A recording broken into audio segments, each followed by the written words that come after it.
الحمدللہ رب العالمین والصلاة والسلام علی خاتم النبیین اما بعد فاعوذ باللہ من الشیطان الرجیم بسم اللہ الرحمن الرحیم.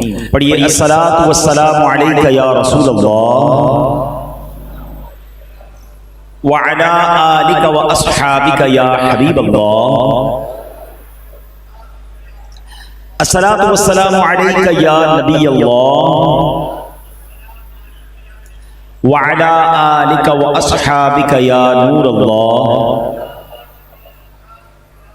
درود پاک پڑھنے کے بے شمار فضائل و برکات ہیں، بڑی کمال کی فضیلت ہے. نبی پاک علیہ السلام نے ارشاد فرمایا جس کا مضمون ہے کہ بے شک بروز قیامت تم میں سے میرے سب سے زیادہ نزدیک وہ ہوگا جس نے دنیا میں سب سے زیادہ درود پاک پڑھے ہوں گے. یعنی موسٹ کلوزسٹ، سب سے زیادہ قریب اگر ہونا ہے، جتنا زیادہ درود پاک پڑھیں گے اتنا زیادہ نبی پاک علیہ السلام کا قیامت کے دن قرب نصیب ہو جائے. اچھا بظاہر تو یہ ایک لائن میں حدیث ہے، ہم نے کئی بار سن لی، لیکن اس کے پیچھے انعام کتنا بڑا ہے اگر یہ سوچے نا تو پہلے یہ ریئلائز کرنا ضروری ہے کہ سب سے مشکل دن کون سا دن which day will be the most difficult day. تو وہ دن ہے ڈے آف ججمنٹ، یوم القیامہ. اور یہ ایسا دن ہے جس کے ذکر کو بار بار ہمیں یاد دلایا گیا ہے. ہم روزانہ نماز پڑھتے ہیں، ہر رکعت میں کم و بیش سورہ فاتحہ پڑھتے ہیں، اور سورہ فاتحہ میں بار بار کیا پڑھتے ہیں؟ مالکی یوم الدین، یوم جزا کا مالک. یاد دلایا جا رہا ہے کہ ایک ایسا دن ہے جس دن حساب ہوگا، جس دن جزا ہوگی، جس دن فیصلہ ہوگا. پھر اس کے علاوہ تو قرآن میں کہاں کہاں قیامت کا ذکر ہے، لیکن اس قیامت کے دن کی اگر ڈیٹیل کو پڑھیں تو بہت ساری مشکلیں ہیں. میں مشورہ دوں گا، ماشاءاللہ نوجوان بڑی تعداد میں بیٹھے، مطالعہ بھی کیا کریں. علم دین میں اضافہ بڑا ضروری ہے، اور بالخصوص جو ہمارے ایمانیات ہیں ہمیں یہ پتا ہونا چاہیے اچھے طریقے سے، مضبوط طریقے سے کہ اللہ کے بارے میں، رسول پاک کے بارے میں، دیگر انبیاء کے بارے میں، صحابہ کے بارے میں، فرشتوں کے بارے میں، قیامت کے بارے میں ہمارا کیا ایمان ہے، قرآن کے بارے میں ہمارا عقیدہ کیا ہے. دو چار باتیں سن لی وہی پتا ہے، پھر کوئی اچانک سوشل میڈیا پہ کلپ آتا ہے تو پریشان ہو جاتے ہیں کیونکہ اپنی بنیاد مضبوط نہیں کی نا. تو میں آپ کو کوئی لمبا چوڑا کہتے ہیں نا سلیبس نہیں دے رہا. اب بہار شریعت کتاب کا پہلا حصہ پڑھ لیں. وہ پہلا حصہ ایمانیات پر ہے، اس میں تفصیل کے ساتھ بڑے شاندار انداز میں ایک مسلمان کا اللہ کے بارے میں عقیدہ کیا ہونا چاہیے، رسول پاک کے بارے میں کیا ہونا چاہیے، قیامت کے بارے میں کیا ہونا چاہیے، فرشتوں کے بارے میں، نبیوں کے بارے میں کیا ہونا چاہیے.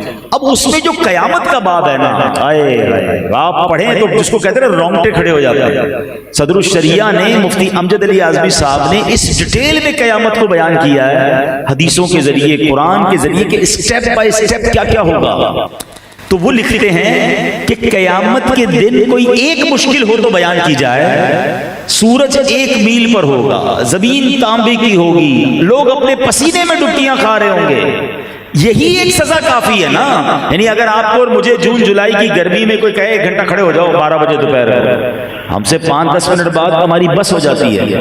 اور یہ پاکستان کی 40-45 ڈگری والی گرمی کا عالم ہے. جب سورج 1 میل پر اور زمین تانبے کی ہوگی تو کتنی ڈگری گرمی ہوگی؟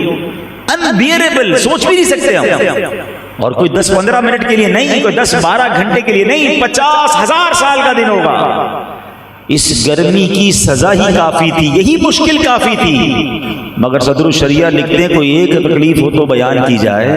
اسی گرمی کے عالم میں حساب کتاب ہوگا، اعمال نامے کھولے جائیں گے، پل صراط سے گزارا جائے گا، اور آدھا دن تو قیامت کا انتظار بھی گزر جائے گا. اور پھر جب آدھا دن گزر جائے گا تو اہل محشر آپس میں مشورہ کریں گے کہ بھائی کہیں تو چلو، کسی سے تو بات کرے کہ اب اللہ کریم ہمارا حساب کتاب ہی شروع فرما دے، کوئی فیصلہ ہونا ہی شروع ہو جائے، صرف انتظار ہو رہا ہے. تو یہ سب مشورہ کر کے اہل محشر کہیں گے چلو حضرت آدم کے پاس چلتے ہیں. دنیا میں سب سے پہلے آپ تشریف لائے، پورا محشر گھومتے گھومتے کہاں جائے گا؟ حضرت آدم کے پاس جائیں گے. حضرت آدم سے کہیں گے آپ صفی اللہ ہیں، اللہ نے سب سے پہلے آپ کو پیدا فرمایا، کی نسل میں ہم ہیں، ہم سارے آدمی ہی اس لیے ہیں کہ آدم کی اولاد ہیں، ہماری مدد فرمائیے، اللہ کی بارگاہ میں سفارش کیجئے، کچھ نرمی ہو جائے۔ حضرت آدم فرمائیں گے اذهبوا الی غیری، کسی اور کے پاس جاؤ۔ آج اللہ نے ایسی سختی فرمائی ہے، ایسا غضب فرمایا ہے کہ پہلے کبھی نہیں فرمایا، میں تمہاری کوئی مدد نہیں کر سکتا۔ حضرت آدم کے پاس یہ اہل محشر حضرت موسیٰ کے پاس، حضرت ابراہیم کے پاس، حضرت نوح علیہ السلام کے پاس، اولو العزم رسولوں کے پاس بھی جائیں گے، کہیں گے حضور مدد کیجئے، سفارش کیجئے۔ وہ انبیاء کہیں گے آج ہم تمہاری کوئی مدد نہیں کر سکتے، کسی اور کے پاس جاؤ، اللہ نے ایسا غضب پہلے کبھی نہیں فرمایا، ہم تمہاری مدد نہیں کر سکتے۔ یہ اربوں خربوں لوگ گویا گھوم رہے ہیں، ایک در سے دوسرے در، دوسرے در سے تیسرے در، گھومتے گھومتے پہنچیں گے حضرت عیسیٰ علیہ السلام کے پاس کہ اے حضرت عیسیٰ آپ روح اللہ ہیں، آپ ہماری مدد کیجئے۔ حضرت عیسیٰ بھی وہی جواب دیں گے کہ میں تمہاری مدد نہیں کر سکتا، کسی اور کے پاس جاؤ۔ کہیں گے حضور یہی بتا دیں کس کے پاس جائیں؟ اب حضرت عیسیٰ کہیں گے جانا ہے تو جناب رسول اللہ کے پاس جاؤ، اللہ کے آخری نبی کے پاس جاؤ، آج کے دن وہی تمہاری مدد کر سکتے ہیں، ان کے سوا کوئی اور مدد نہیں کر سکتا۔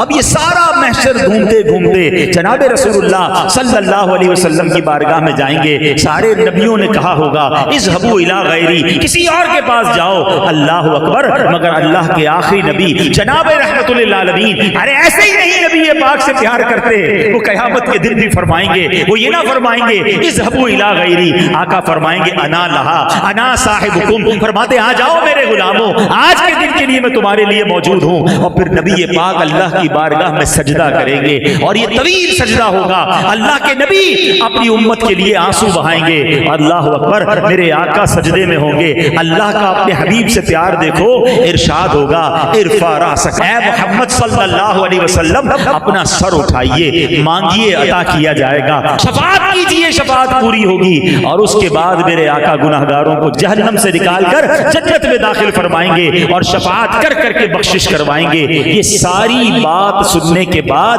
اب ذرا سنو، اعلیٰ حضرت اس پورے میدان محشر کی خوبصورت بات کو بیان کس طرح کرتے ہیں، کہتے ہیں خلیل و نجی مسیح و صفی، سبھی سے کہیں کہیں بھی بنی، سب کے پاس گئے نا، خلیل و نجی مسیح و صفی، سبھی سے کہیں بھی بنی، یہ بے خبری کہ خلق پھری کہاں سے کہاں تمہارے لیے، کیونکہ آقا زمین و زمان تمہارے لیے، مکین و مکان تمہارے لیے، چنین و چنا تمہارے لیے، بدن میں ہے جان تمہارے لیے، ہم آئے یہاں تمہارے لیے، اٹھے بھی وہاں تمہارے لیے۔ تو یہ ہے اعلیٰ حضرت جو بتاتے ہیں کہ محشر کے دن ایک ہی ہستی ہے جس نے کام آنا ہے۔ تو اب یہ بات پہلے سمجھنی ہے کہ سب سے مشکل دن کون سا ہے؟ قیامت کا دن ہے، اور اس مشکل دن سب سے بڑے مددگار کون ہیں؟ جناب رسول اللہ، یعنی آقا نے شفاعت کرنی ہے، انہوں نے بچانا ہے۔ اب مجھے بتاؤ کہ جو سب سے زیادہ نبی پاک کے قیامت کے دن قریب ہو گیا، اس کے تو وارے نہیں آ رہے ہو گئے نا، مشکل ہوگی، بڑی پیاس لگ رہی ہے۔ اب دیکھیں نا، ہم تھوڑی دیر بیٹھتے تو ہمیں پسینہ نکلتا ہے، ہمیں پانی پینا ہوتا ہے، کبھی سوچا قیامت کے دن پیاس کتنی لگے گی؟ چلے ایک اور عشق والی بات سنو، جتنی گرمی زیادہ ہے اتنا پسینہ بہے گا، جتنا پسینہ بہے گا اتنی پیاس لگے گی، ایک گلاس کی پیاس نہیں بجھتی، 2-3 پینے پڑتے ہیں، تھوڑی دیر بعد پھر لگتی ہے۔ مگر قیامت کے دن تو پسینہ اتنا بہے گا کہ روایتوں میں آتا ہے کہ زمین میں 70 گز پہلے پسینہ جذب ہوگا، پھر زمین میں پسینہ جذب کرنے کی طاقت ختم ہو جائے گی، پھر پسینہ اوپر آنا شروع ہوگا، اور اتنا پسینہ ہوگا کہ کوئی ٹخنوں تک، کوئی گھٹنوں تک، کوئی سینے تک، اور کچھ لوگ اپنے پسینے میں ڈبکیاں کھا رہے ہیں، اتنا پسینہ، تو پیاس کتنی لگے گی؟ اور پانی کہاں ملے گا؟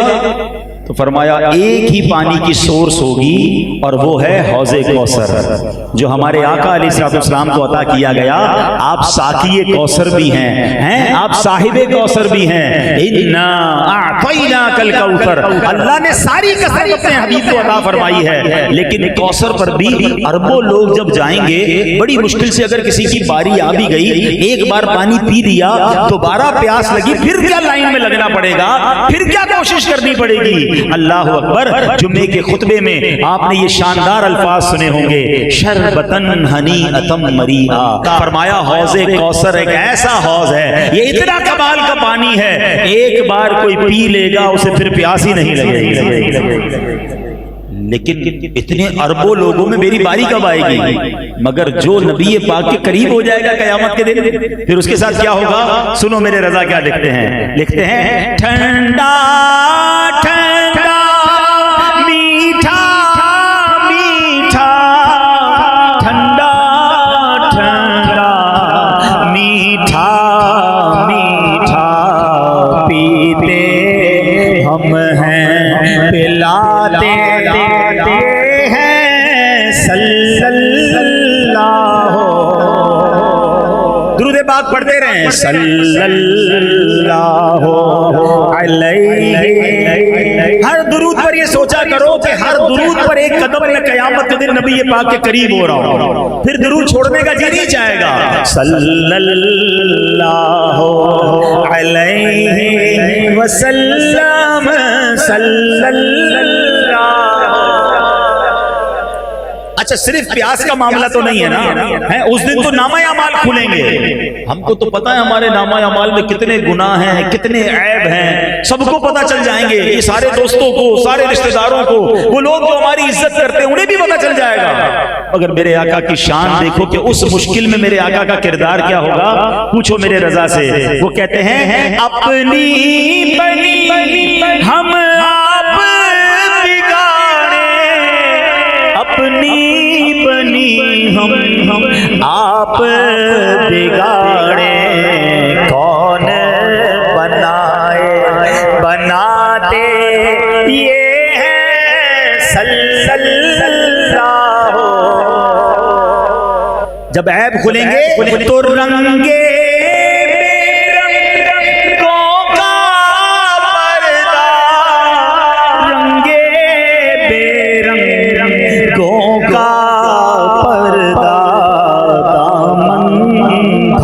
کر چھپاتے یہ ہیں صلی اللہ۔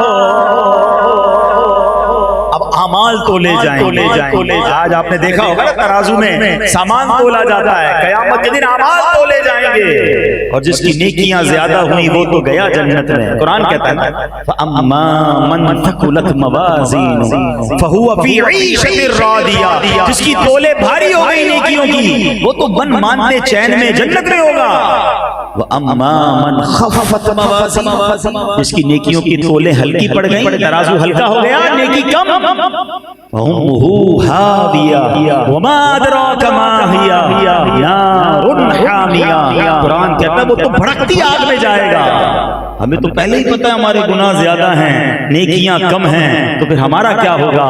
اللہ اکبر، جس سے آقا راضی ہوئے، سبحان اللہ، مبارک ہو انہیں جو نبی پاک کے قریب ہوں گے۔ میرے آقا کا کردار کیا ہوگا؟ نبی پاک وہاں نامہ اعمال جن کے تولے ہلکے ہوں گے ان کا کیا کر رہے ہوں گے؟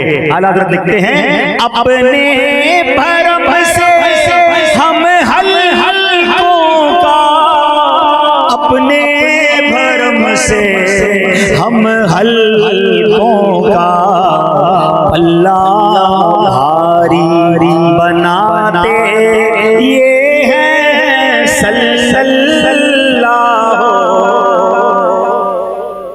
اور مشکل صراط سے گزرنا پڑے گا، تلوار سے زیادہ تیز، بال سے زیادہ باریک، اور لوگ کٹ کٹ کر جہنم میں گر رہے ہوں گے، مگر میرے نبی علیہ السلام کی شان دیکھو، امت سے پیار دیکھو کہ میرے آقا اسی پل صراط کے کنارے رب سلم امتی، رب سلم امتی، اے اللہ میری امت کو سلامتی سے گزار دے۔ ہائے ہائے، کیسا نفسا نفسی کا دن ہوگا کہ ماں بیٹے کی بات نہیں سن رہی ہوگی، بیٹا جائے گا ماں کے پاس، ماں ایک نیکی چاہیے، کوئی کسی کی ہیلپ نہیں کرے گا، نفسا نفسی کا دور ہوگا، مگر اس نفسا نفسی میں بھی جس نے کام آنا ہے، جس نے مدد کرنی ہے، جس نے اس دن بخشوانا ہے، وہ کون ہے؟ میرے رضا سے پوچھو۔ ماں جب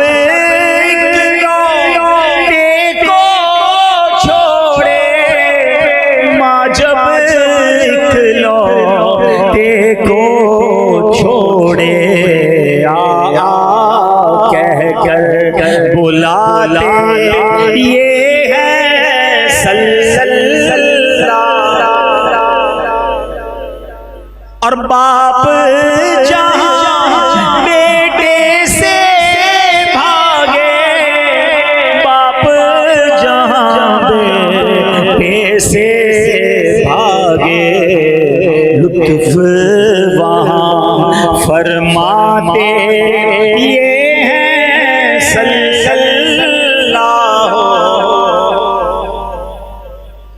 اب بتاؤ اتنے پرابلم اتنی مشکلیں، سولوشن کس کے پاس ہے؟ مددگار کون ہے؟ سرکار دو عالم علیہ السلام.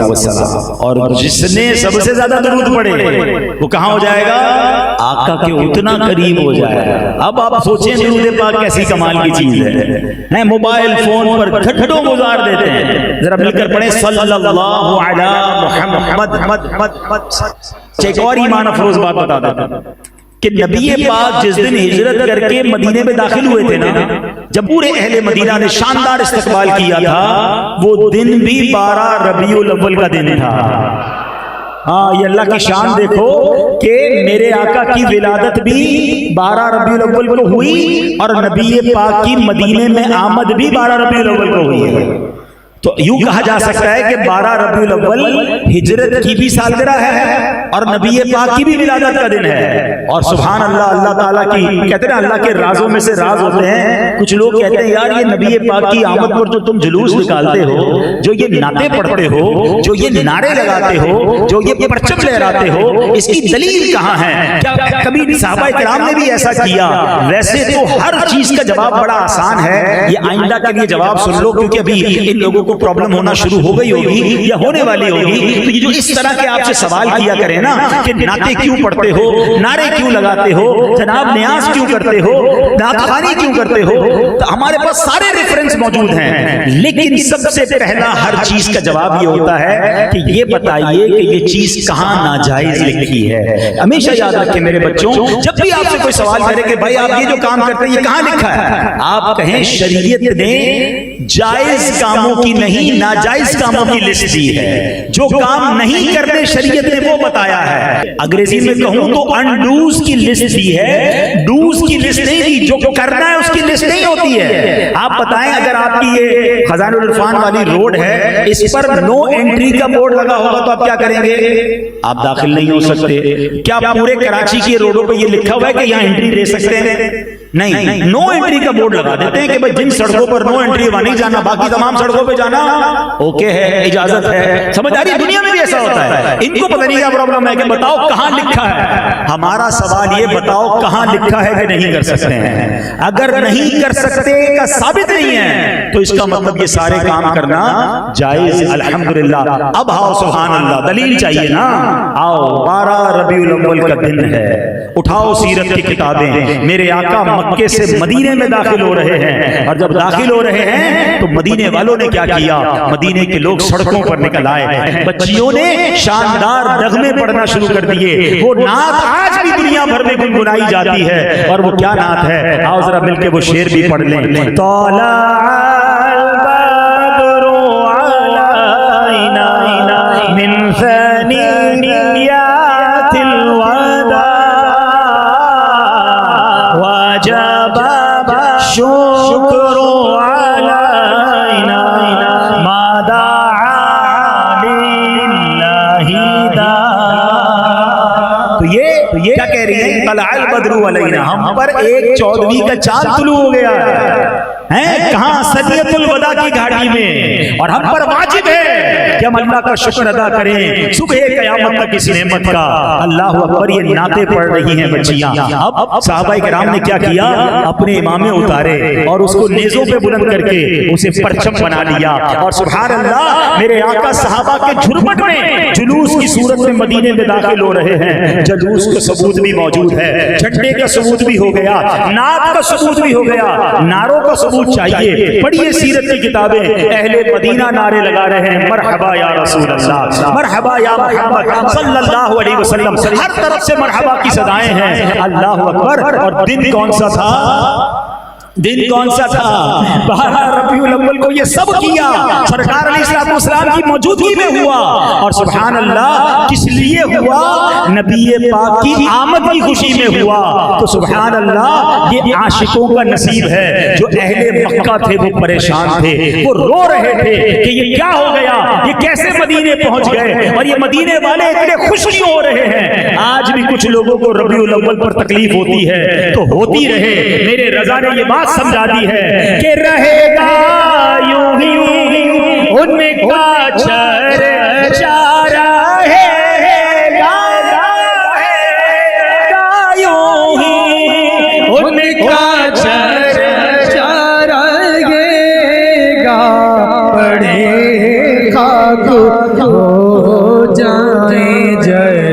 جانے والے بڑے خاک ہو جائیں جج جانے والے. کوشش کرنے والے بڑی کوشش کرتے ہیں, ہر سال کوشش کرتے ہیں, طرح طرح کے طریقوں سے کوشش کرتے ہیں, پھر دیکھتے ہیں یار یہ سارے لوگ ہی منا رہے ہیں, پھر ایک اور شوشہ لے کر آتے ہیں کہ یار اتنا ربیع الاول پر خرچ کر رہے ہو, اتنی لائٹیں اور اتنا لنگر, اتنے اجتماع, لوگ اتنے پریشان ہیں, کسی غریب کی مدد کر دو, کسی کو کھانا کھلا دو.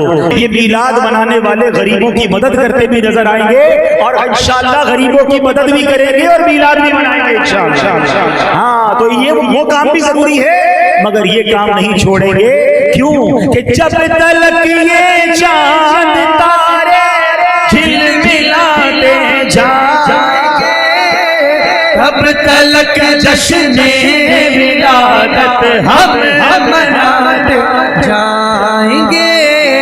جب تلک یہ چاند تارے جھلملاتے جائیں گے, تب تلک جشن ولادت ہم مناتے جائیں گے. سرکار کی آمد, مرحبا, آقا کی آمد, مرحبا, حضور کی آمد, مرحبا, پرنور کی آمد, مرحبا, جشن ولادت, مرحبا, آقا کی ولادت, مرحبا, آقا اقدار کی آمد. مرحبا. اچھا پہلے سوشل میڈیا نہیں تھا نا, تو کہنے والے کہتے تھے صرف پاکستان میں منایا جاتا ہے, صرف جناب یہ ہندوستان میں منایا جاتا ہے, 2-4 ملک والے مناتے, باقی دنیا کے مسلمان کہیں نہیں مناتے. اب آ گیا جناب سوشل میڈیا, گوگل سرچ کیجئے جناب, ہم سے نہ پوچھئے, سرچ کیجئے. دنیا میں کہتا ہوں پاکستان میں اتنے بڑے میلاد کے اجتماع نہیں ہوتے. ہاں افریقہ کے ملکوں میں جاؤ, یمن میں جاؤ, الجزائر, ارے نام لیجئے اسلامی ممالک کا, بلکہ جو اسلامی ممالک نہیں وہاں کی سڑکوں پر بھی حکومت کی اجازت سے الحمدللہ ہزاروں لوگوں کے آپ کو جلوس میلاد نظر آتے ہیں, اجتماع میلاد نظر آتے ہیں. ساری دنیا میں کیوں دھوم مچ رہی ہے؟ ورفعنا لک ذکرک کا ہے سایہ تجھ پر. اعلیٰ حضرت ورفعنا لک ذکرک کا ہے سایہ تجھ پر, ذکر اونچا ہے تیرا, بول ہے بالا تیرا, تو گھٹائے سے کسی کے نہ گھٹا ہے نہ گھٹے. کیوں جب بڑھائے تجھے اللہ تعالیٰ تیرا. ارے گھٹانے والے کتنی کوشش کر لیں, جب رب نے بڑھانا ہے تو کون گھٹا سکتا ہے؟ اب دنیا کدھر بھی زور لگا لے, ہر گزرنے والا لمحہ میرے نبی کا چرچا بڑھتا رہے گا, ان کا دین بڑھتا رہے گا. آج دنیا یہ کہنے پہ مجبور ہے کہ دنیا میں سب سے زیادہ اگر کوئی بڑھنے والا مذہب ہے, the most growing religion on earth, کائنات میں سب سے زیادہ تیزی سے بڑھنے والا کوئی مذہب ہے تو وہ اسلام ہے. ایک تحقیق کے مطابق صرف یورپ کی سرزمین پر ہر سال 1 لاکھ غیر مسلم مسلمان ہو رہے ہیں. اچھا ایک اور تحقیق ذرا دیکھیے گا, قرآن میں اللہ کریم نے ایک اور خوبصورت نبی پاک سے وعدہ فرمایا, ایک اور بشارت عطا فرمائی, وَلَلْآخِرَةُ خَيْرٌ لَكَ مِنَ الْأُولَى. ہاں اس آیت کو سمجھ لو نا تو اور ایمان پیدا ہو جائے گا. اس کا ترجمہ کیا ہے؟ اس کا مفہوم یہ ہے کہ اے محبوب آپ کی ہر آنے والی گھڑی پچھلی گھڑی سے بہتر ہے. یعنی ہر گزرنے والا لمحہ میرے آقا کے کمالات میں, میرے آقا کی عظمتوں میں, نبی پاک کے درجے میں بلندی ہو رہی ہے.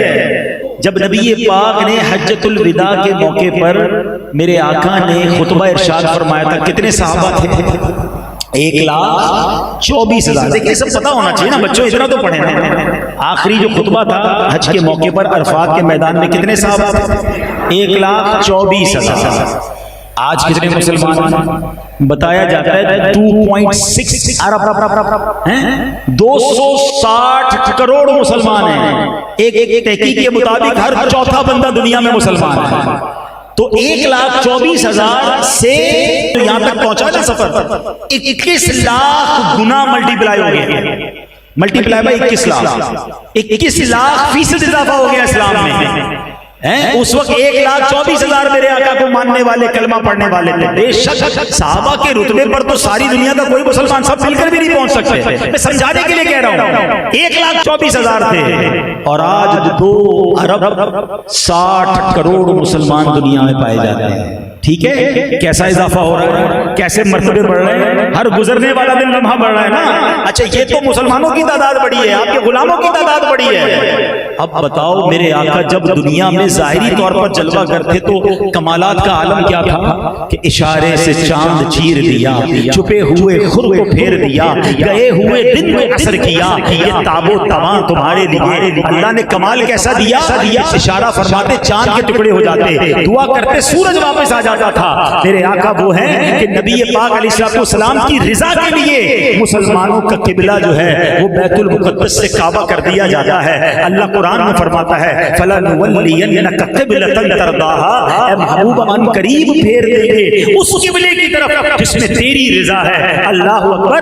گویا رب بھی پیارے حبیب علیہ السلام کی رضا چاہ رہا ہے. اور یہی بات تو اعلیٰ حضرت نے لکھی نا، فرماتے خدا کی رضا چاہتے ہیں تو عالم اور خدا چاہتا ہے رضائے محمد. تو پھر سبحان اللہ، پھر کیوں نہ ان کمالات کے اضافے کی خوشی میں جشن ولادت شان و شوکت سے ملائیں اور خوشیاں منائیں. کیونکہ جتنا محبوب کا ہمارے آقا کا مرتبہ بلند ہو رہا ہے نا، اتنا انشاءاللہ ہمارے لیے آسانیاں بھی ہوتی جا رہی ہیں، کیونکہ وہ ہم اپنے امتیوں کو بھولتے نہیں ہیں. یہی بات تو اعلیٰ حضرت نے سمجھائی ہے کہ جو نہ بھولا ہم غریبوں کو رضا. آقا کہیں بھی نہیں بھولے. ہاں نبی پاک دنیا میں تشریف لائے، لبھائے مبارکہ میں جنبش ہو رہی ہے اور آقا کے زبان پر پتہ کیا جاری ہے، رب حبلی امتی، رب حبلی، اے اللہ میری امت میرے حوالے. ابھی تو پیدا ہوئے ہیں، صلاۃ و سلام پڑھتے ہو نا. رب حبلی امتی کہتے ہوئے پیدا ہوئے، حق نے فرمایا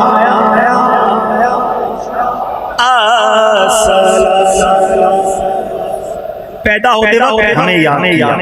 جب معراج کی رات اللہ کے پاس حاضر ہوئے، ذرا سوچو آج دنیا میں آپ کو کسی بہت بڑی شخصیت کے پاس جانے کا موقع ملے، وزیر اعظم، صدر، بہت بڑے آدمی کے پاس، آپ کیا کرو گے؟ یار اپنی فائل لے کے جاؤں، اپنے کام سیدھے کروا کے آ جاؤں.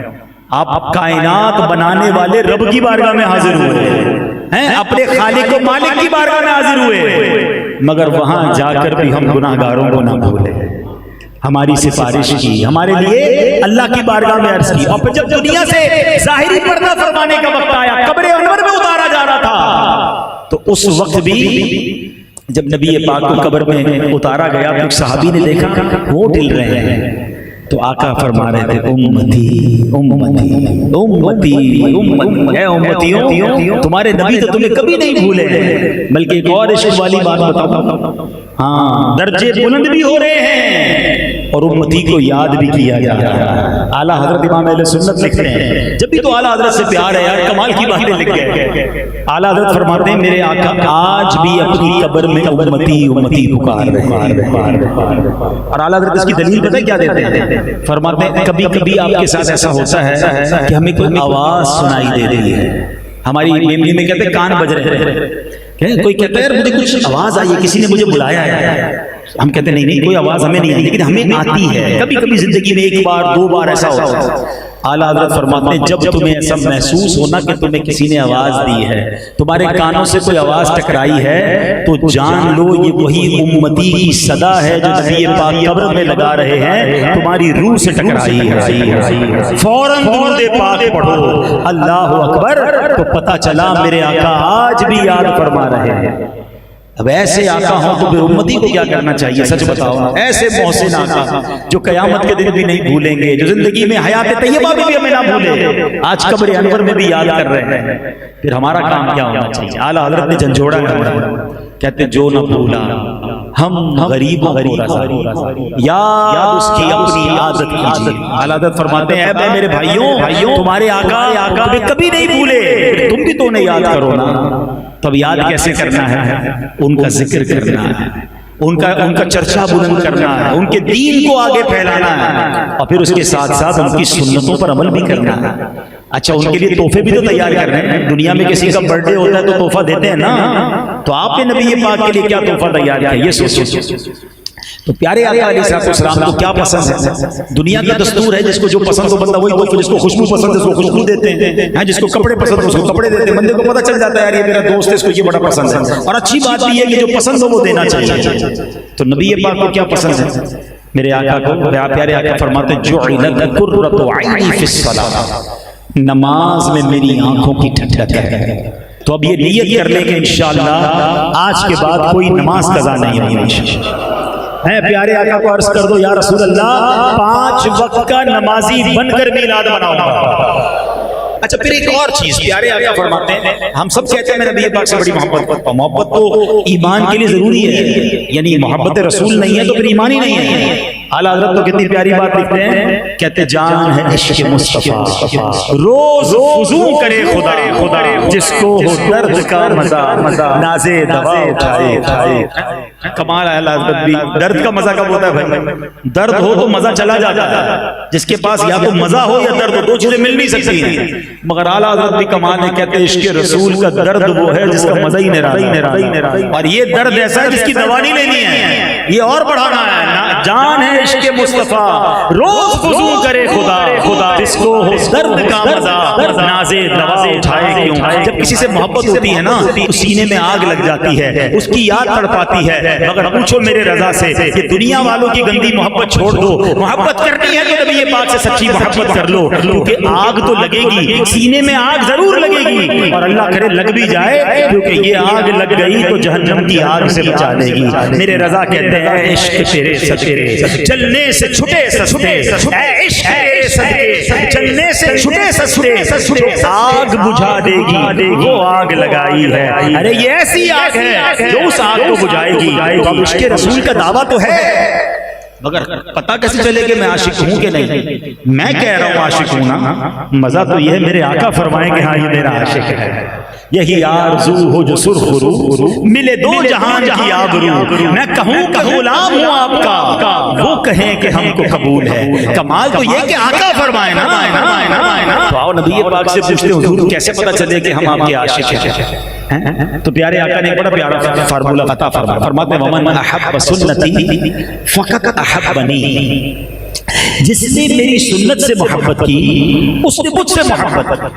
یعنی نبی پاک نے کیا فارمولہ دیا، جو میری سنت پر محبت کرنے والا، عمل کرنے والا ہے، وہ ایسا ہے جیسا اس نے مجھ سے محبت کی۔ اور سنو آگے انعام کیا دے رہے ہیں، ومن احبنی کان معی فی الجنہ، جس نے مجھ سے محبت کی وہ جنت میں میرے ساتھ ہوگا۔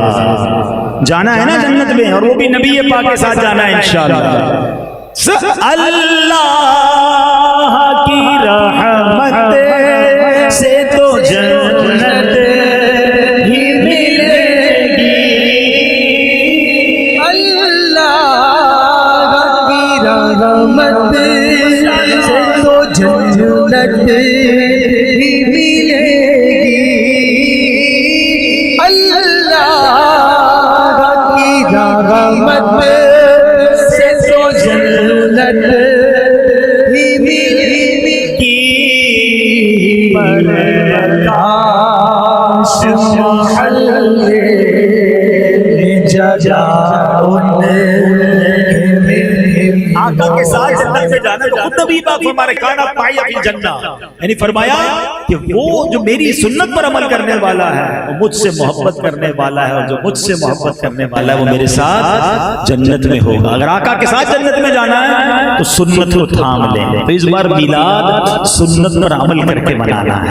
اسی طرح جھوٹ چھوڑ دیں، سچ بول کر میلاد منائیں گے، ہاں وعدے پورے کر کے میلاد منائیں گے۔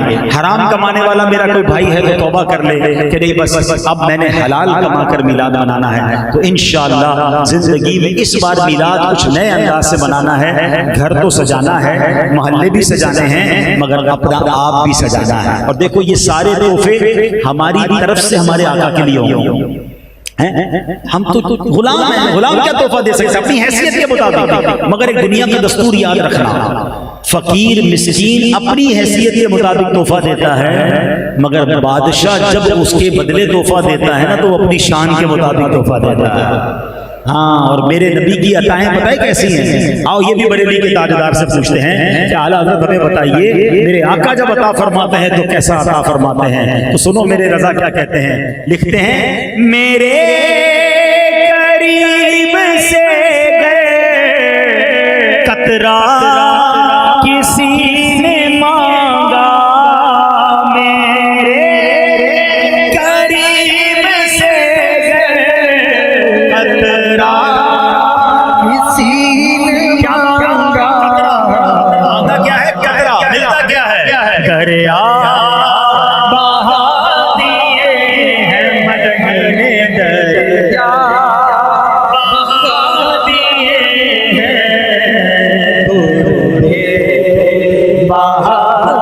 ہیں یہ شعر بھی سمجھ لو، کچھ لوگ کنفیوز ہو جاتے ہیں کہ دریا بہا دیے ہیں، دربے کیا چیز ہے؟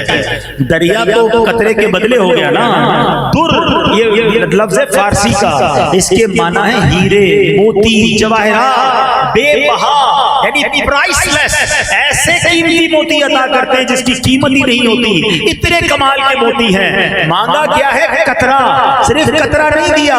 دنیا میں کسی کو کہو بھائی بہت پریشان ہوں، 1 لاکھ روپے چاہیے، کہتے 5,000 دے سکتا ہوں بھائی، 10,000 ملیں گے، ارے بھائی تھوڑے تو بڑھا دو، ارے لاکھ مانگے 15-20,000 مشکل سے ملتے ہیں۔ میرے آقا کی شان یہ ہے، مانگو قطرہ اور ملتا کیا ہے؟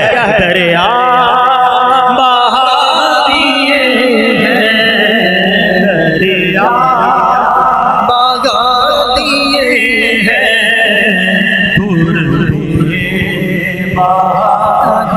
اب تیار ہو جاؤ، تیار ہو جاؤ، تیار ہو جشن ولادت اس بار ایسا منانا ہے کہ اپنی طرف سے تحفے پیش کرنے نبی پاک کو، اور جب نبی پاک نے عطا کرنے ہیں نا تو سارے غم دور ہو جائیں گے، ساری مشکلیں آسان ہو جائیں گی۔ اللہ سے عرض کرنا ہے مولا تیرے حبیب کی خوشی کا مہینہ ہے، اے اللہ اس خوشی کے مہینے میں ہمارے سارے غم دور فرما دے۔ تو انشاءاللہ اس بار نمازی بن کر، سچ بول کر، حرام روزی چھوڑ کر، مسلمانوں کا خیال کر کے، پریشان حالوں کی مدد کر کے میلاد منائیں گے، اور جب تک زندہ رہیں گے تب تک منائیں گے، آنے والی نسلوں کو بھی سکھا کے جائیں گے کہ انشاءاللہ جب تک زندہ رہنا ہے میرے آقا کا میلاد مناتے رہیں گے انشاءاللہ۔ اللہ پاک ہم سب کو عمل کرنے کی توفیق عطا فرمائے، آمین بجاہ النبی الامین صلی اللہ علیہ وسلم۔